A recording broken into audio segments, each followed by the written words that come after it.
Bueno, muy buenos días. Continuamos con la clase de programación orientada a objetos. La idea es que pues vamos a hacer una introducción pequeña. Ya hemos hablado de que los objetos eran agrupaciones que modelaban objetos de la vida real, objetos abstractos. Podríamos llamarlos tipos de datos y esos objetos los podíamos implementar en el lenguaje Python. ¿Listo? Entonces habíamos visto algunas propiedades importantes de los objetos y estábamos construyendo nuestro primer objeto que era el objeto eh, que era el objeto eh, fraccionario. ¿Listo? Entonces vamos a continuar haciendo nuestro objeto fraccionario. Entonces para eso básicamente lo que tenemos que crear es la plantilla de todos los objetos fraccionarios que podría verse así. Entonces class fracción eh, y para la clase fracción pues básicamente lo que yo tengo es algo que se llama el constructor o inicializador de la clase. Recuerden que cuando tenemos un objeto, los objetos tienen dos cosas, atributos y métodos. Los atributos son los datos que contiene el objeto por dentro y los métodos son las funcionalidades con las cuales el objeto eh, interactúa. Entonces, lo que hacemos en la función constructor es que inicializamos los datos correspondientes al objeto. Entonces, lo que estamos haciendo acá es, esta notación de acá indica que voy a crear, o que esa función se refiere a una inicialización del objeto.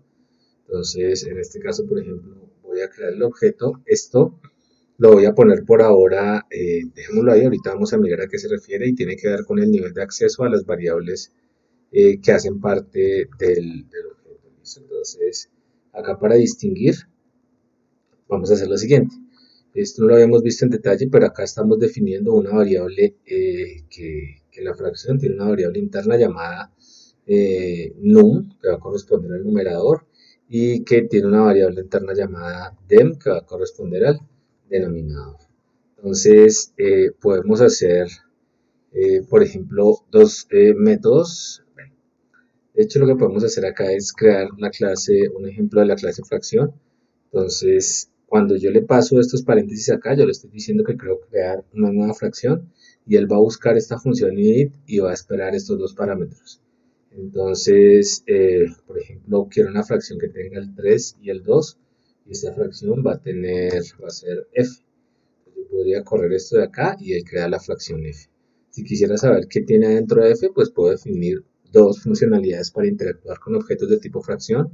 Una va a ser get, por ejemplo, denominador, que lo que tiene que hacer es tomar o retornar el valor del denominador.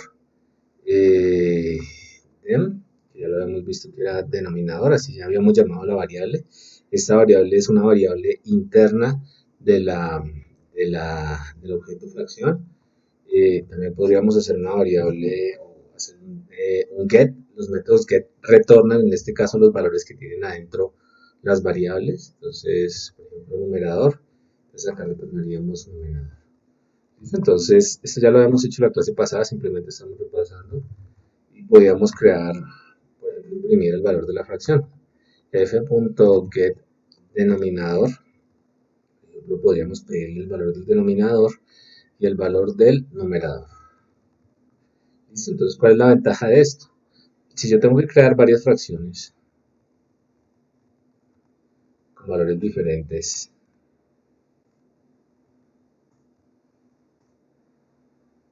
estas fracciones las puedo crear directamente instanciando la plantilla.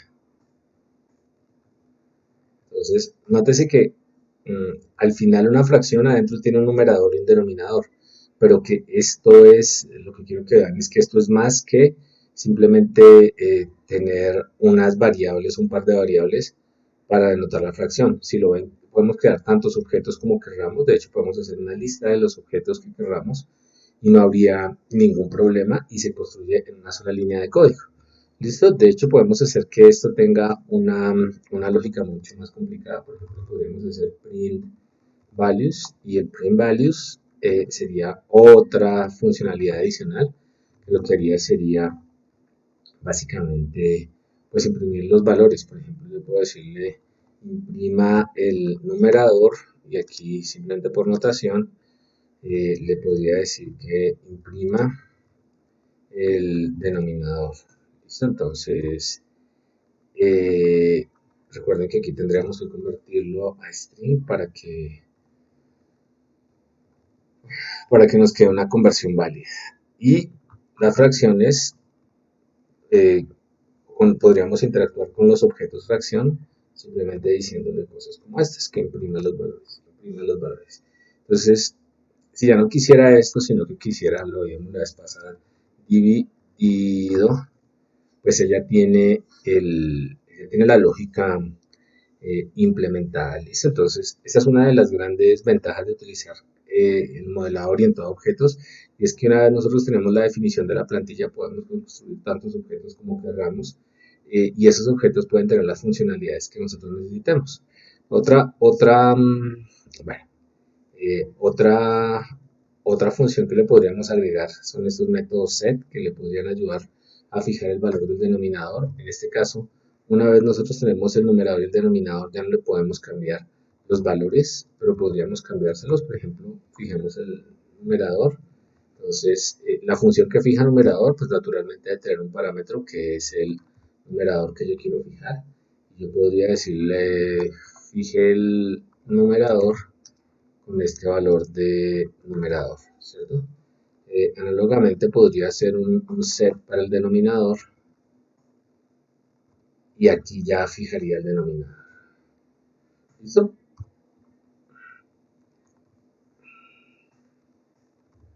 Denominador. ¿Listo? Entonces, yo podría, por ejemplo, decirle a f1.set numerador, yo no quiero este, sino quiero que sea un tercio, e imprimir de nuevo qué valores tiene al interior. ¿Listo? Entonces lo cambia. Pero fijémonos una cosa, tal como tenemos esto acá, podríamos hacer algo como esto. Fijar el numerador o fijar de hecho el denominador en cero, ¿cierto? Y esta forma en la que lo fijamos pues es inconsistente.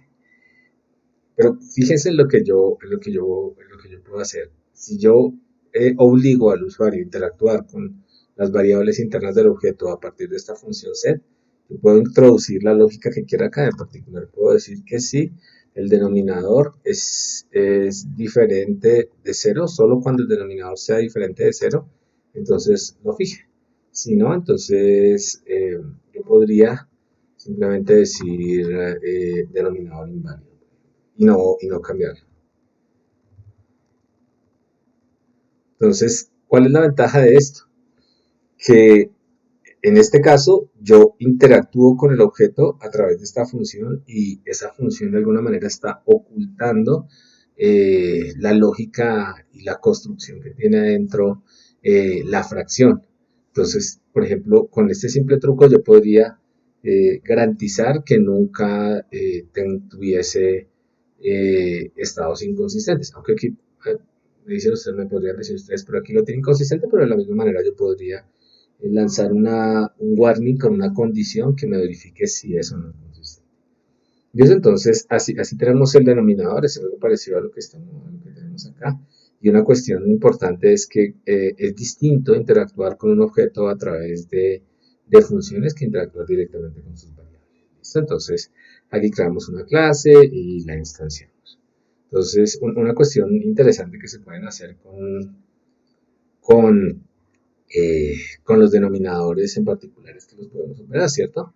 Entonces, nosotros podríamos hacer algo como lo siguiente, podemos decirle, defina la suma de los operadores, la suma de las fracciones, ¿cierto? Entonces, para sumar fracciones yo necesito un objeto y otra fracción, ¿cierto? Entonces, de hecho, la suma, ¿qué es? La suma es una nueva fracción, ¿cierto? Yo puedo sumar dos fracciones.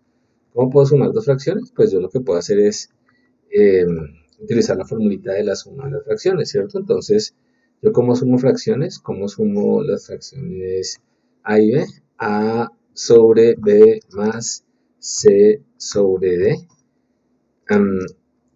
Yo podría hacer como un denominador es B por D y arriba tendría A por D más C por B. Tengo que poner los paréntesis para que la cosa me quede más o menos consistente. Entonces, de hecho, eso que acabo de escribir ahí es una nueva fracción. Lo que yo podría decir simplemente es que yo cojo el denominador del primero por, por el denominador del segundo. Acá yo puedo recibir cualquier cosa, en particular puedo recibir una clase de tipo fracción. Entonces podría recibir el denominador del primero por el denominador del segundo. Y acá el primero por el primer numerador por el denominador del segundo. ¿No? Estos puntos indican que yo estoy accediendo a lo que se llaman los miembros de la clase, es decir, las variables o las funciones que están dentro de la clase. Entonces, aquí yo estoy accediendo a este objeto, de este objeto estoy accediendo a esta función miembro de la clase. ¿Listo? Entonces aquí tendría el numerador y aquí tendría, por ejemplo, el denominador.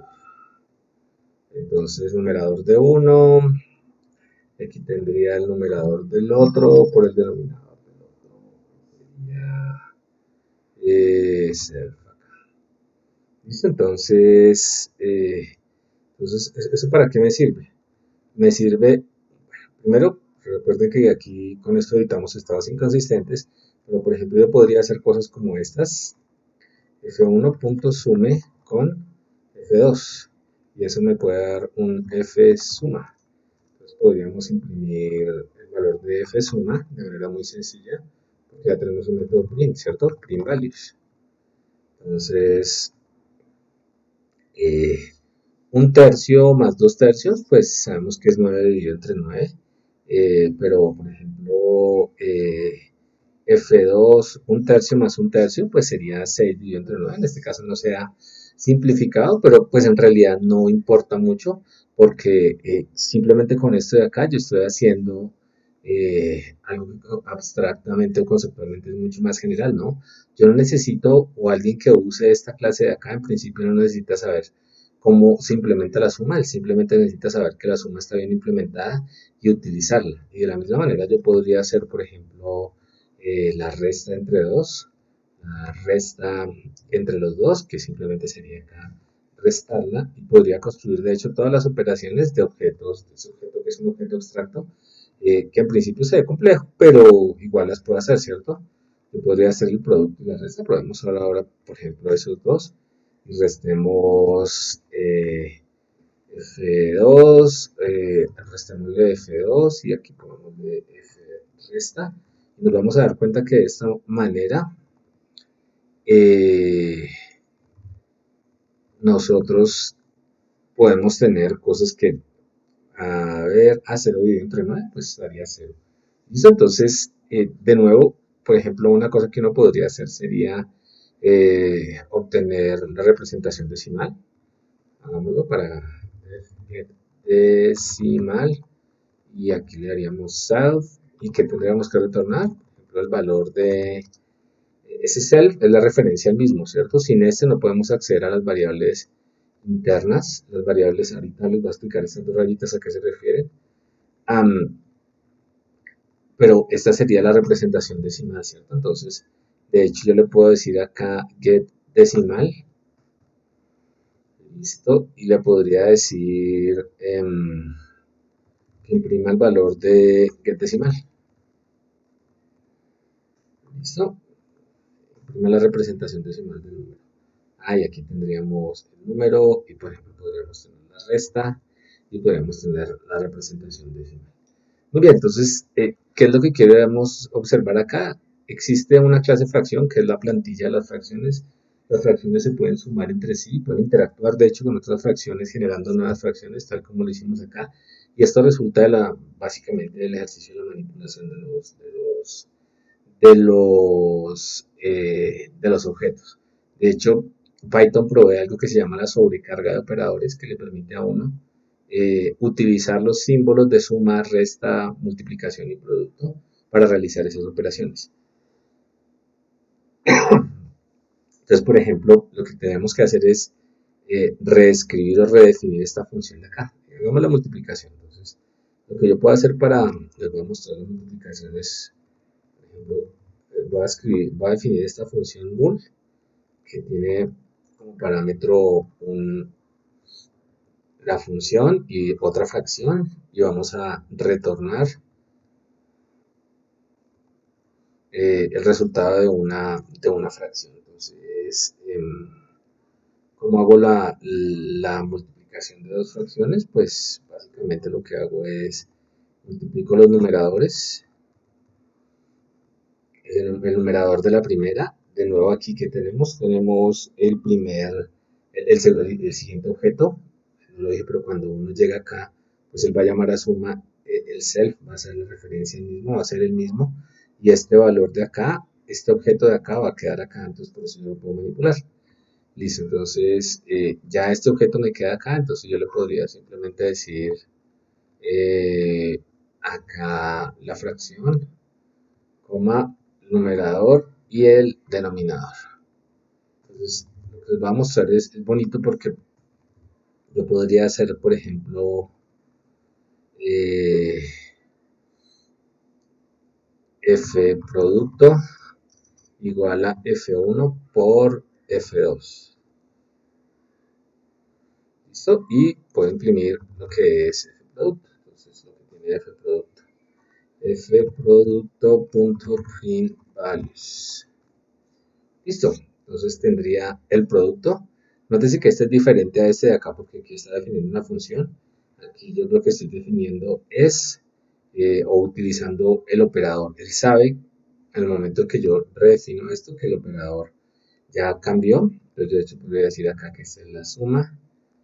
La otra es la sustracción. La sustracción, ¿cierto? Entonces en vez de hacer esta suma acá, yo podría hacer algo como esto. ¿Listo? Y podría imprimir los valores de la suma. Y de nuevo es una cuestión de sobrecarga de operadores. De hecho, miren lo que puedo hacer acá, que es muy bonito. Sumo estos dos y, por ejemplo, lo multiplico por F3 y lo pongo en F resultado.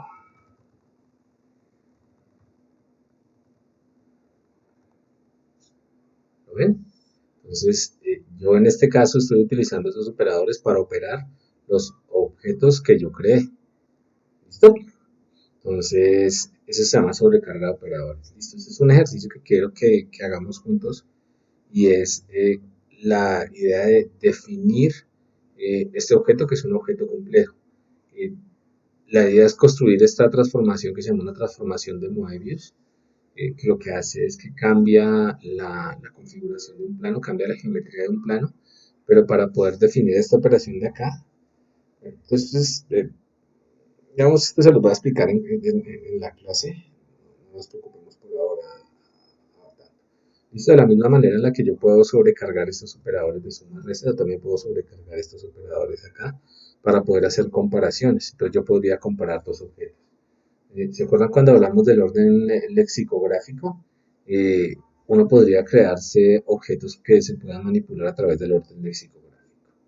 ¿Listo? Entonces, este de acá hay que implementarlo, después vamos a ver cómo se implementa, pero la idea es que uno va a poder definir algo llamado el número complejo y lo va a poder trabajar. ¿Listo? Entonces, eh, pasamos a una de las propiedades grandes lo importantes de la programación orientada a objetos y es la herencia. Entonces, les voy a contar de manera general qué es la herencia. La herencia es esa idea de que yo puedo definir una plantilla o una clase para cierto tipo de objeto y ponerle atributos y métodos y yo puedo a partir de ese objeto crear objetos, a partir de esa clase crear objetos, pero podría crear objetos más especializados. Por ejemplo, pensemos en nuestro ejemplo de, de los juegos. Entonces, ya que entendemos un poco mejor que la programación orientada a objetos, yo podría pensar en la construcción de una clase abstracta llamada monstruo que tenga todas las propiedades de un monstruo. Entonces, un monstruo puede tener un nivel de ataque, un nombre, un nivel de vida, una forma en la que él se ve. Sin embargo, no todos los monstruos son iguales. Por ejemplo, los fantasmas son monstruos Entonces deberían traer todas las propiedades de los monstruos, pero pueden tener unas propiedades adicionales. La pregunta es, tenemos que construir la clase monstruo con todas sus propiedades y todos sus datos, tal como lo hicimos acá con la clase fraccionario. Y cuando creamos la clase Gauss, tenemos que volver como yo ya sé que un Gauss es un monstruo, tenemos que volver a escribir toda esa lógica. La idea con con el mecanismo de herencia es que no lo tenga que hacer. Entonces, lo voy a ilustrar acá, hacer un ejemplo un poquito raro, pues simplemente para que se den cuenta qué es lo que quiero contar. ¿Listo? Entonces, la herencia es esa idea de que yo defino en una clase papá todos los comportamientos generales y a partir del mecanismo de herencia, ya vamos a ver cómo, yo puedo, eh, yo puedo jalar o de alguna manera heredar, valga la redundancia, todas esas propiedades y todos esos atributos de la clase papá. ¿Listo? Entonces, de hecho, el mecanismo de herencia tiene una definición recursiva. Entonces, pensemos de nuevo en el juego. Yo tengo un monstruo podría ser un personaje de unas características. Un monstruo es un personaje, pero posiblemente es un personaje malo. Un ghost es un monstruo que a su vez es un personaje. Entonces, un ghost es un personaje y si fuera un personaje, pues heredaría las características del personaje. ¿Listo? Entonces, vamos a pensar un poco en eso. Entonces, em, implementemos esto de acá y veamos cómo funciona. Bueno, pero o hagámoslo sobre la clase fracción. Entonces, queremos crear una clase que sea fracción hija.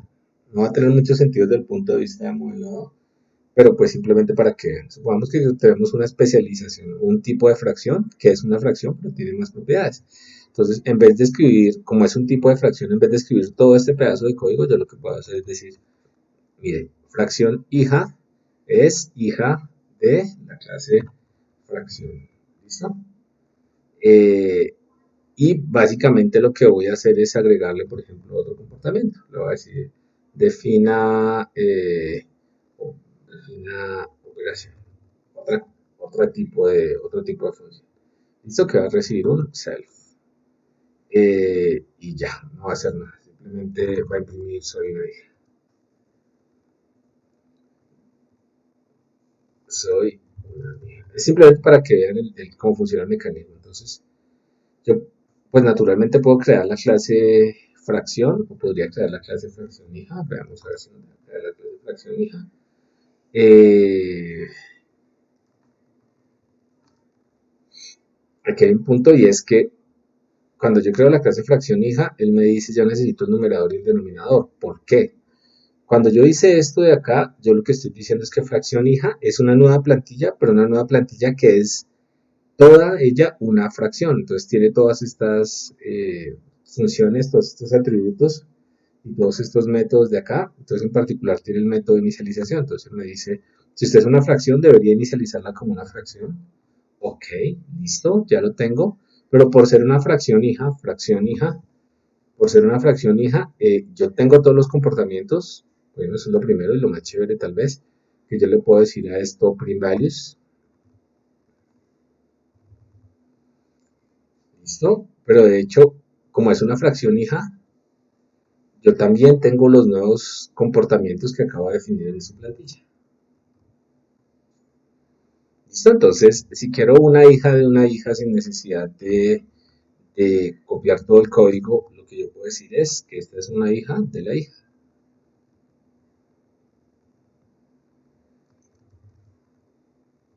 Listo. Entonces,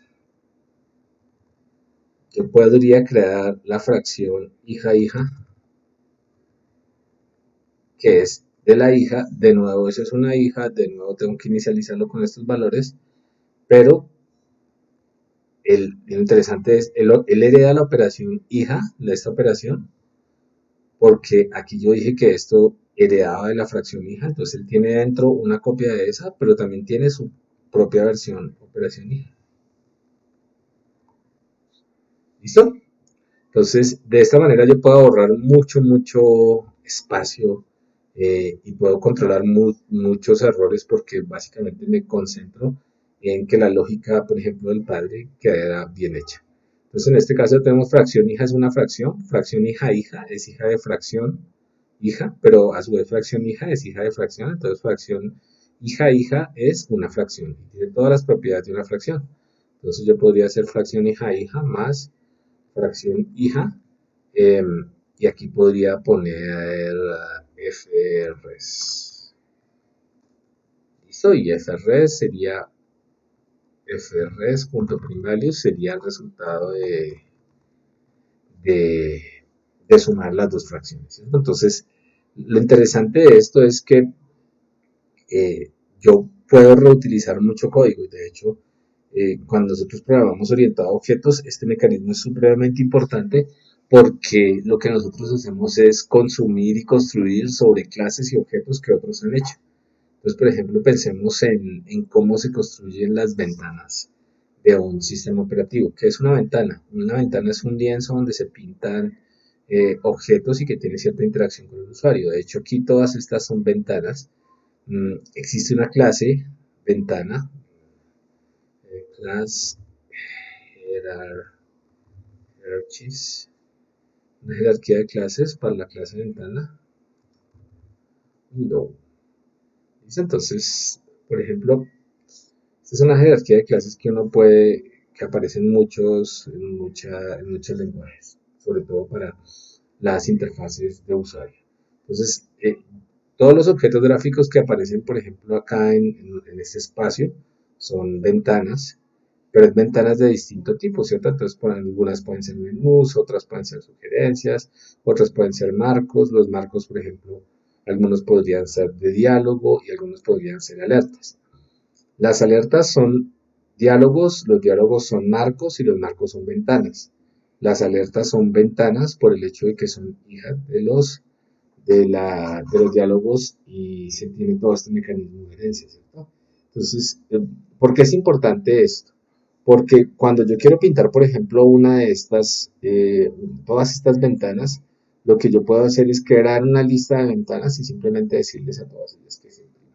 Vamos a ver eso cuando veamos el mecanismo de polimorfismo, pero lo que tenemos acá es que las jerarquías aparecen en muchos lados y como decíamos acá, si ustedes quieren crear una nueva alerta, por ejemplo, lo que podrían hacer, o una alerta diferente, lo que podrían hacer es heredar de su mecanismo de alerta.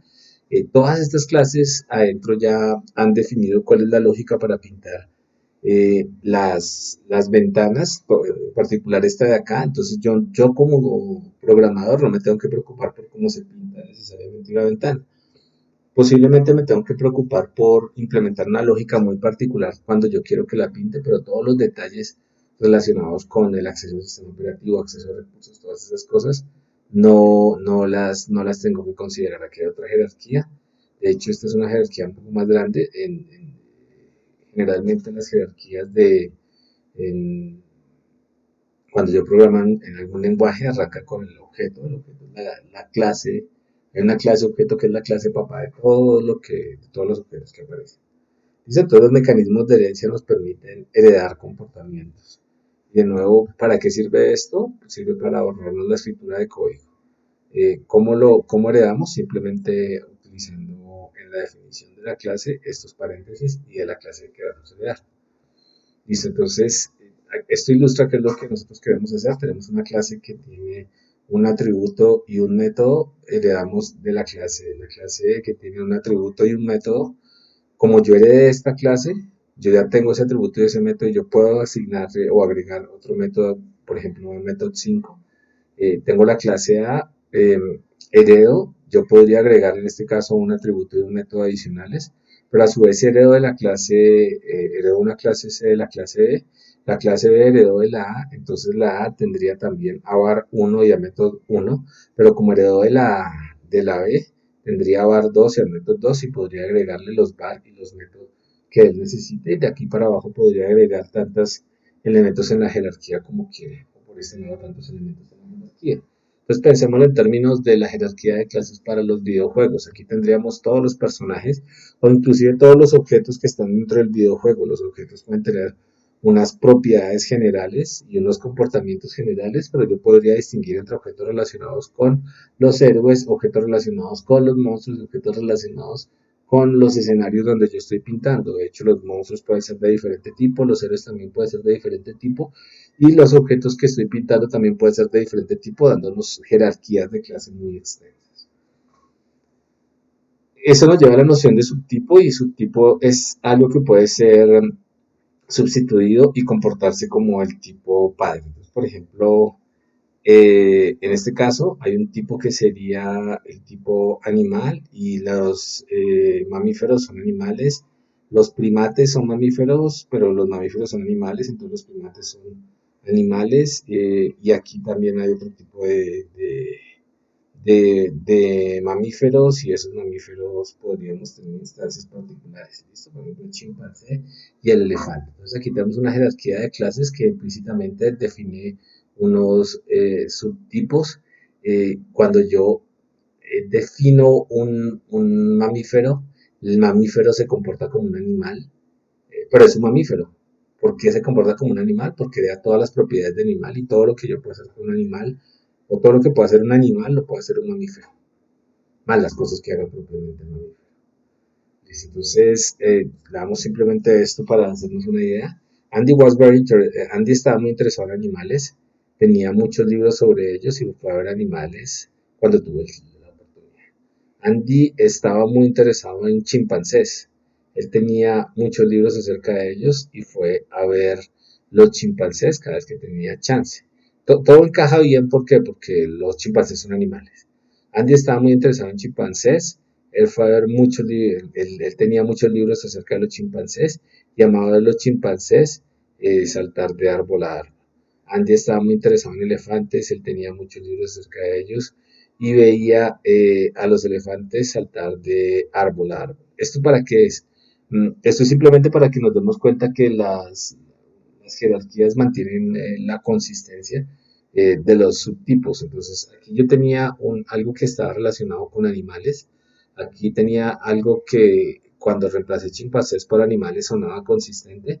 Eh, Aquí tenía seguramente eh, homínidos o primates.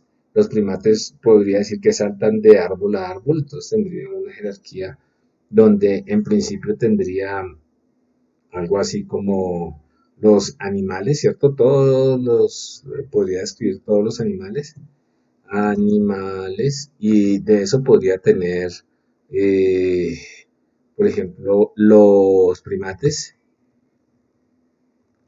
y de los primates podría heredar los chimpancés.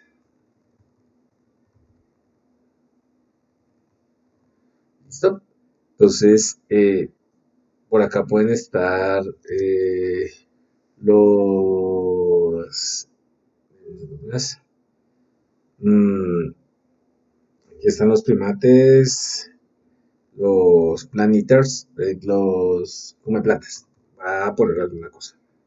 Simplemente. Y aquí yo voy a poner los elefantes. No estoy siendo muy preciso en la descripción biológica, pero pues no importa.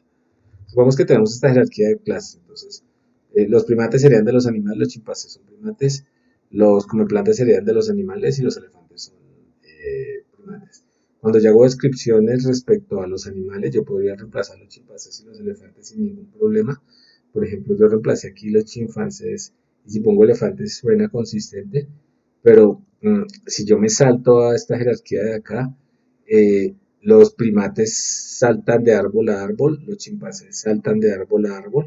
Sin embargo, como los elefantes no son primates, no pueden saltar de árbol a árbol, y nuestra intuición nos dice que hay algo como extraño. ¿Listo? Entonces, estas funciones de acá nos sirven para poder determinar los tipos. Ahorita lo miramos. ¿Listo? Entonces, los mecanismos de herencia son bien interesantes. En clase vamos a hacer también algunos ejemplos relacionados con esos mecanismos, y vamos a explicar, por ejemplo, por qué son tan importantes cuando pintamos ventanas. Eso es todo lo que tenía que contarles por hoy. Muchas gracias.